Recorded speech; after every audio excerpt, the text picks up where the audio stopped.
మోకాళ్ల నొప్పులు, gas, gut health వంటి సర్వ రోగాలకు నివారణి అరుణ యోగా ఆముదం.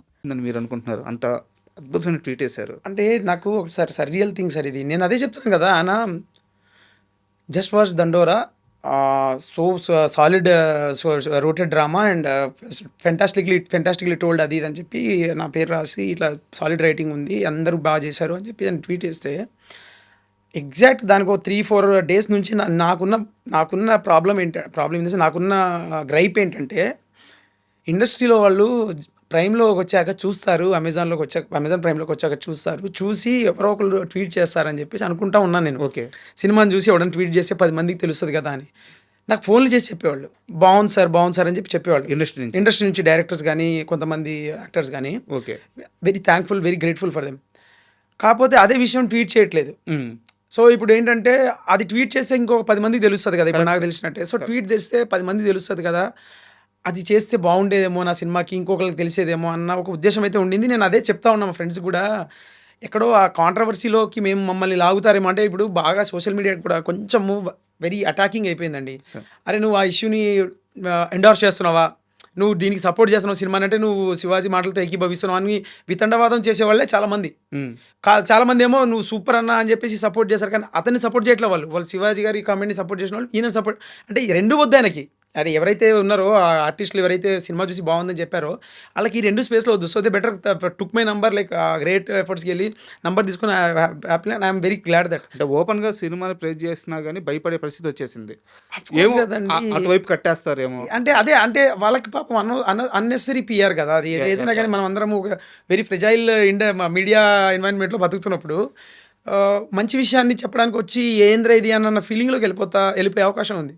సో మేబీ చాలా భయంకరమైన పరిస్థితి, గడ్డు కాలం అంటారు చాలా అండి. అంటే సో అలాంటి టైంలో ట్వీట్ చూసి నాకు ఏమనిపించింది, ఎలా చూసారు? నాకు కొంచెం నేనే మధ్యలో ఆపినట్టున్నాను, క్లియర్గా చెప్పండి. అదే బాధ ఉంటే అయిపోయింది అనుకున్నాను నేను. అంటే to be very honest with you, like ఏదో ఒక 2 రోజులు చూస్తాం సార్. 14వ తారీఖు సినిమా వచ్చింది, 15వ తారీఖు, 16వ తారీఖు ఇంకేముంటుంది అంటే ఒక ఓటీటీలో ఒక సినిమా వచ్చి 3-4 రోజుల తర్వాత ఇంకొక సినిమా వచ్చేస్తుంది, ఇంకో వారం సినిమా వస్తుంది. సినిమాలో శుక్రవారం సినిమాలు వస్తాయి. So it's gone, it didn't pick, ఓటీటీలో కూడా పిక్ అవ్వట్లేదు అన్నది ఏదైతే ఉండింది. ఎందుకంటే పర్సనల్ మెసేజ్లు వస్తున్నాయి ఇన్స్టాగ్రామ్లో కానీ ట్విట్టర్లో కానీ, తోపు సినిమా తీసినావు అన్నా, నువ్వు తోపు అన్నా, అదన్నా అని అంటున్నారు. నేను అందరికీ అందరికీ చెప్పండి అని చెప్తా ఉన్నా. కరెక్ట్గా సాయంత్రం 6 గంటలకు అట్లా కూర్చొని నేను ఏదో రాసుకుంటా ఉన్నా వేరేది. ఇప్పుడు నాకు అర్థమైపోయింది మూవ్ ఆన్ అవ్వాలి, వేరేది రాసుకొని మళ్ళీ స్టార్ట్ చేయాలి గ్రౌండ్ జీరో నుంచి అని చెప్పేసి నేను ఏదో రాయడం స్టార్ట్ చేసి రాసుకుంటా ఉన్నా. సడన్గా మా ఫ్రెండ్ ఫోన్ చేసి ట్వీట్ చూసిన, రావట్లేదు అని చెప్పి అనుకున్నావు కదరా, ట్వీట్ చూడు, టాప్ ట్వీట్ వచ్చింది చూడు అని అన్నాడు. అంటే నేనేమనుకున్నా అంటే అప్పటికి నేను కొంతమందితో ఇంటరాక్ట్ అయి ఉన్నాను కదా, వాళ్ళు ఫోన్లు చేసి మాట్లాడుకున్నాను. వాళ్ళలో ఎవరో ఒకళ్ళు పాపం వీడికి సినిమాకి ప్రమోట్ అవుతుందని ఉద్దేశంలో ఇప్పుడు పెట్టుంటారు ట్వీట్ అని నేను అనుకుని, ఆ పనులేరా స్టార్ట్ చేశారులే ఇండస్ట్రీలో వాళ్ళు కొంచెం ట్వీట్లు పెట్టడం స్టార్ట్ చేశారులే, వెరీ గ్రేట్ఫుల్ ఫర్ దట్ అన్నట్టుగానే అనుకుంటా ఉన్న మనసుకి. అనుకుని స్క్రీన్ షాట్ వాడు పంపించాడు చూడరా అని చెప్పేసి నేను ఆ స్క్రీన్ షాట్ ఓపెన్ చేసి నాకు గాన్ బ్లాస్ట్ అనమాట. అంటే మీరు ఏ ప్రపంచంలో ఏ వరల్డ్లో ఊహిస్తారు చెప్పండి, ఒక జూనియర్ అంటే తారక్ అన్న లాంటి స్టార్. అసలు తారక్ అన్న లాంటి స్టార్ కాదు. నేను ఏమంటానంటే నాకున్న మొమెంటం ఉంది కదా, అప్పుడు రూపాయికే కష్టంగా ఉంటే లాటరీ కోట్లలో దొరికింది, ₹1 లాటరీ తగిలిందంటే ఎట్లా నమ్ముతాడు ఎవడైనా? నాకు ఛాయ్కి డబ్బులు లేవురా అంటే నువ్వు ₹1 that's what it is happening. అసలు జమ్మనింది నాకు. కాకపోతే సోషల్ మీడియాలో ఉన్న ఒక ప్రాబ్లం ఏంటంటే అది మళ్ళీ ప్యారడీ కావచ్చు, ఇంకోడో కావాలని పెట్టినది కావచ్చు, ఇది చేసి ఉండొచ్చు. మా ఫ్రెండ్ దాన్ని ఎక్సైట్ అయిపోయి ఇది యాక్చువల్ తారక్ అన్న ట్వీటే అని చెప్పి స్క్రీన్ షాట్ తీసి నాకు పంపించి ఉండొచ్చు అన్న ఒక ఫీలింగ్తో చాలా జాగ్రత్తగా, అది ఆయన ట్వీట్ అయినా కానీ అలా కూర్చున్నా.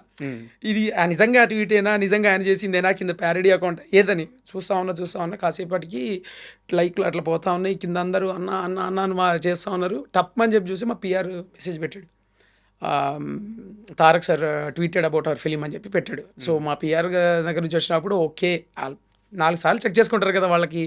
సో దిస్ ఈజ్ క్రెడిబుల్ అని చెప్పేసి అని ఇంకా అప్పుడు నమ్మా. అంటే అంత పరిస్థితిలో ఉన్నాం సార్, ఏం చెప్తామని చెప్పండి.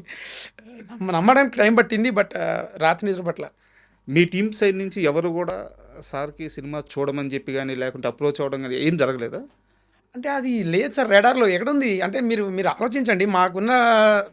మేము ఆపరేట్ అవుతున్న ప్రపంచంలో ఆ రాడార్లో లేదు. అంటే సార్ తారక్ సార్ని లేకపోతే నాకు టీజర్ అప్పుడు బన్నీ అన్న కాల్ చేసిండు. అదే మన నవదీప్ అన్నతోటి మాట్లాడుతూ నాకు బన్నీ మాట్లాడుతుంటే ఇచ్చాడు. అది నేను అదే ఒక సర్రియల్ ఎక్స్పీరియన్స్. అవి మన రేడార్లో ఉండవు సార్. అవి ఎట్లా అంటే వాళ్ళు చూసి వాళ్ళు చేయాలి. ఇప్పుడు అంటే ఇప్పుడు అలా చేయించగలిగితే అంత దమ్మే ఉంటే నేను రిలీజ్ టైంలోనే ప్రీ రిలీజ్ పిలిపించేసి ఏదో చేసేవాళ్ళం కదా. అంటే అదే అంటున్నాను కదా, ఇవన్నీ జరగాలి. వింతలు సార్, ఇవి వండర్స్, అవి జరగాలి అంతే అని అంటాడు కదా త్రివిక్రమ్. అద్భుతం జరిగేటప్పుడు ఎవరు ఉంటారు, జరిగాక చెప్పే అవసరం లేదు అన్నట్టుగా. దట్స్ ఆల్ ఇట్ హ్యాపెండ్ అంతే. ఇప్పుడు చెప్తేనే చెవులు గుయ్యంటున్నాయి నాకు తారక టీం గురించి మాట్లాడుతుంటే. But it was much needed push అండి మా టీంకి కానీ మాకు కానీ అందరికీ. బ్యూటిఫుల్. ఆయన రేడార్లకు ఎట్లా వెళ్ళింది, ఆయన చూసి ఎలా చేశాడు, ఇదంతా అసలు ఒక నెక్స్ట్ లెవెల్ దిస్ థింగ్ అంతే. ఇంకా థ్యాంక్ఫుల్ అంతే, ఏం చేస్తాం. యాక్చువల్గా 2 days బ్యాక్ నేను కసిరెడ్డి అని ఒక యాక్టర్ ఉంటారు మన ఆయ్ సినిమాలో, రాజ్ కుమార్ కసిరెడ్డి. సో ఆయన 2 days బ్యాక్ ఇంటర్వ్యూ చేశాను. ఆయన ఇంటర్వ్యూ చేసినప్పుడు ఆయ్ సక్సెస్ తర్వాత జూనియర్ ఎన్టీఆర్ గారిని కలవడానికి వీళ్ళ టీం వెళ్ళిందంట. ఈయన నిలబెట్టి ఈయన చేసిన సినిమాల్లో ఈయన గుర్తులేని సినిమాలు కూడా ఆయన చెప్తా ఉన్నాడంట జూనియర్ ఎన్టీఆర్ గారు. ఇంటర్వ్యూలో ఆయన 2 days బ్యాక్ ఇంటర్వ్యూలోనే చెప్పారు ఈ విషయం. ఈయన షాక్ అంట, ఏంది నా సినిమాలు చూస్తున్నా, నా సినిమాలన్నీ క్యారెక్టర్స్తో సహా చెప్తున్నాడంట. అంటే ఆయన కసిరెడ్డి గారు చెప్పింది ఏంటంటే ఆయన అన్ని సినిమాలు చూస్తారంట. ప్రతి సినిమా రిలీజ్ అయిన ప్రతి సినిమా చూస్తాడంట, ప్రతిదీ నోట్ చేస్తారంట. అసలు నెక్స్ట్ లెవెల్ ఉంది సరియల్. తారకన్నా థ్యాంక్ యూ అన్న. అంటే ఆయన రాసింది నాకు మైండ్ పోయింది. నాకు హ్యాట్స్ ఆఫ్ టు మురళీకాంత్ గారు అని చెప్పేసి అంటే నాకు అక్కడే ఆగిపోయింది అంతే. నాకు జల్లుమని సార్ లైక్ అది వన్స్ ఇన్ లైఫ్. అంటే ఆ మూమెంట్స్ ఉంటాయి కదండి కొన్ని, బన్నీ అన్న మాట్లాడినప్పుడు తారకన్న, these are the stars we are looking up to. Like అంటే వాళ్ళ నుంచి అప్రిషియేషన్ వచ్చినప్పుడు it is something else. Correct. And Dandora cinema విషయానికి వస్తే స్టార్టింగ్ శవాన్ని అది మోసుకోపోయే సీన్ ఉంటుంది కదా, అది రియల్గా చెన్నైలో ఎక్కడో జరిగిందంట, నిజమేనా? అవునండి. అది బ్రిడ్జ్ మీద నుంచి శవాన్ని దించేది రియల్గా అది చెన్నైలో తిరునెల్వేలిలో, అదే తిరునెల్వేలిలో ఒక ఊర్లో జరిగిందండి. అది టెక్నికల్ ఏంటంటే వాళ్ళకి తీసుకెళ్ళడానికి అప్పర్ కాస్ట్ వాళ్ళు మా పొలం గుండా మీరు వెళ్ళడానికి లేదు అని చెప్పి అబ్జెక్ట్ చేసినప్పుడు ఇంకో దారి లేక అక్కడ నుంచి దించారు వాళ్ళు. అండ్ అది చాలా పెద్ద ఇష్యూ అయింది అప్పుడు 2019లో. అట్లా నేను ఈ కథ రాస్తున్నప్పుడు కథకు సంబంధించి నాకు ఈ పాయింట్ వచ్చినప్పుడు ఈ చిన్న మనం ఇంటర్నెట్లో కొట్టంగానే డిస్క్రిమినేషన్ ఎట్ బరియల్ గ్రౌండ్స్ అని చెప్పేసి in India in south India అని చూసినప్పుడు నాకు వచ్చిన ఫస్ట్ 2-3 క్లింగ్స్లో ఇది ఉండింది. ఓకే, స్టన్ అయిపోయాను నేను చూసి. అంటే ఇది ఎప్పుడో చూసిన దాన్ని ఉండుండొచ్చు నాకు మెమరీ. స్టన్ అయిపోయాను నేను. అసలు ఇది కదా ఏంటిది ఇంత దారుణంగా ఉంది. Then again I went back search చేయడం, లైక్ ఆంధ్రప్రదేశ్లో ఎక్కడ జరిగింది, ఏ రకంగా జరుగుతుంది, ఎక్కడెక్కడ ఉంది, కర్ణాటకలో. ఆ టైంలో ఆడినప్పుడు ఓకే ఇక్కడ చాలా పొటెన్షియల్ ఉంది, ఇది ఎవడు మాట్లాడలేదు, మేబీ మనిషి చనిపోయాక అన్నీ ఎండ్ అయిపోతాయి అనుకుంటారు, కానీ కులమే ఎండవదేమో. అందుకే ఆ డైలాగ్ రాశాను, నువ్వు సావనన్నా తప్పించుకుంటావేమో కానీ కులం నుంచి తప్పించుకోలేవురా అని. దట్ వాజ్ ఇన్సెప్షన్ అనమాట. అది నీకు మనిషి చనిపోయాక కూడా వెంటాడేది కులం. సో దేవుడు కూడా వదిలేసి వెళ్ళిపోతాడు, నీతో నాకు పని లేదు, నీ చాప్టర్ క్లోజ్ అని దేవుడు కూడా వదిలేస్తాడు, అంతే, మ్యాటర్ క్లోజ్. మనిషి అక్కడ నుంచి అయిపోయిన మనిషిని కులం వదలదు. And that felt something that it should be spoken అని చెప్పేసి, it should be written in a way where people would come to theatres, watch it in an entertaining way. ఒక చిన్న మంచి ఫ్లోలో చూసి దీని గురించి డిస్కస్ చేయాలని, పాయింట్అవుట్ చేసి ఇలా జరుగుతుంది అని ఒక చిన్న డాక్యుమెంటరిస్ట్ వేలో వెళ్ళాలని లేదు నాకు. నేను అలాంటి సినిమాలు నేనే చూడను. ఈ మాయు కానీ తిథి అని ఒక సినిమా ఉంటుంది, రామరెడ్డి అని చెప్పి కన్నడ సినిమా, అది రామరెడ్డి గారు డైరెక్ట్ చేశారు. సో ఈ 2 సినిమాలు ఇన్స్పిరేషన్ నాకు యాక్చువల్లీ. లైక్ సటైర్ని, ఒక చావుని ఎంత అందంగా ఎంత చెప్పే దాంట్లో these are the textbook screenplays for me. Okay, so I kind of took huge inspiration from those films and I adapted it to this story. ఒక సాఫ్ట్వేర్ ఇంజనీరు, ఫారెన్ వెళ్ళారు, అక్కడ జాబ్ చేశారు, comeback ఇచ్చారు, పెరిగింది కూడా నాకు తెలిసి హైదరాబాద్లో అని చెప్పారు. సో ఎక్కడ కూడా మీకు ఈ విలేజ్ రూట్స్ అనేది అంటే ఎక్కువ మీరు గ్రోత్ అయింది అక్కడ లేదనమాట. సో ఒక సిటీ కుర్రాడు, సాఫ్ట్వేర్ ఇంజనీరు, టీసీఎస్లో జాబు, సినిమా మేకింగ్ మీద ఇంట్రెస్ట్ ఇక్కడికి వచ్చారు. బట్ సినిమా తీసిన తర్వాత మీరు చెప్పిన పాయింట్స్, ఈ క్యాస్ట్ గురించి కానీ లేకుంటే చిన్న డైలాగ్స్, మనిషికి అంతిమ గౌరవం చావులో దక్కొద్దని చెప్పి మీరు చెప్పిన ఆఖరి మర్యాద, నవదీప్ క్యారెక్టర్ కానీ, సో ఇట్లాంటివన్నీ కూడా చిన్నప్పటి నుంచి గ్రామాల్లో పెరిగి గ్రామాల్లో ఉన్న పరిస్థితులు చూసి దానివల్ల ప్రభావితం అయ్యి దాని గురించి ఆలోచించి ఒక మనిషి పెన్ను పెట్టి రాస్తే ఎంత రియలిస్టిక్గా వస్తాయో అంత నాకు అంత దాన్ని గాఢత అంటారు, సారీ దాన్ని గాఢత అంటారు తెలుగులో. అంత ప్రభావం చూపించింది నా మీద.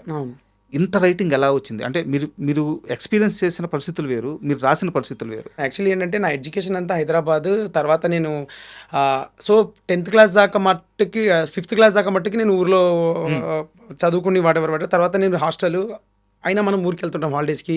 తర్వాత నేను ఇంటర్ అంతా హైదరాబాద్లో చేశాను, అయినా ఊరికి వెళ్తూ ఉంటాము. సో నేను ఊరితో ఎప్పుడు డివైడ్ దూరం అవ్వలేదండి. అండ్ అబ్జర్వేషన్ అని అంటే ఇప్పుడు ఒకటి ఏంటంటే సార్ ఎలా రాశారు అంటే this is the craft, that's what it is like. అంటే నేను ఇలా రాస్తే తప్పితే ఒకళ్ళు ₹1 కోటి పెట్టడానికి రెడీ అవ్వరు. జనరల్గా రాసేసి నేను మళ్ళీ నాకు సినిమా తీయండి అంటే కాదు కదా. అంటే ఆ ఎఫర్ట్ పెట్టాను నేను. ఏది నాకు తెలిసిన పరిస్థితులు, నాకు తెలియని పరిస్థితులు ఎట్లా ఉంటాయి. అండ్ రెండోది, నేను ఊరితోటి ఎప్పుడు సపరేట్ అవ్వలేదండి. మా నాన్న సర్పంచ్ ఉండే ఊరికి. దెన్ మా అన్న sarpanch. Navdeep character heavily inspired by మా అన్న. ఓకే. మా అన్న వెరీ యంగ్ ఏజ్లో సర్పంచ్ అయ్యారు. అండ్ రేబాన్ గ్లాస్ వేసుకొని బుల్లెట్ వేసుకొని తిరుగుతుంటాడు. సో ఐ వుడ్ వాంట్, అంటే ఆ కాన్ఫిడెన్స్ నాకు నచ్చేది.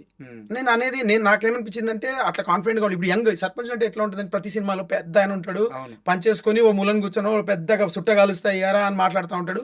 బట్ మీరు చూస్తే 2000 ఏదైతే పోస్ట్ తెలంగాణ ఫార్మేషన్ తర్వాత there were like flood of young sarpanch came. కొత్త సర్పంచ్లు వచ్చారు, మొత్తం 30 సంవత్సరాల వాళ్ళు, 35 సంవత్సరాల వాళ్ళు. అది అట్లంటే మొన్నటిదాకా అరేతురేలు కొట్టి మాట్లాడి నా ఫ్రెండ్సే మేడమ్మ ఈ సర్పంచ్ అయిపోయాడు అని చెప్పి సర్పంచ్ బాగున్నావు అన్న స్టేజ్కి ఉండేది. ఆ నువాన్సెస్ నాకు చాలా ఇష్టం. సడన్ గా మా అన్న ఏదైనా ఎలా డీల్ చేశాడు అనేది నాకు ఒక చిన్న క్వశ్చన్ ఉండేది. ఎందుకంటే నేను ఎప్పుడు అక్కడ ఊర్లేను, కానీ నేను హైదరాబాద్లో యూఎస్లో అట్లా తిరిగాను, కానీ I'm very much connected to my roots.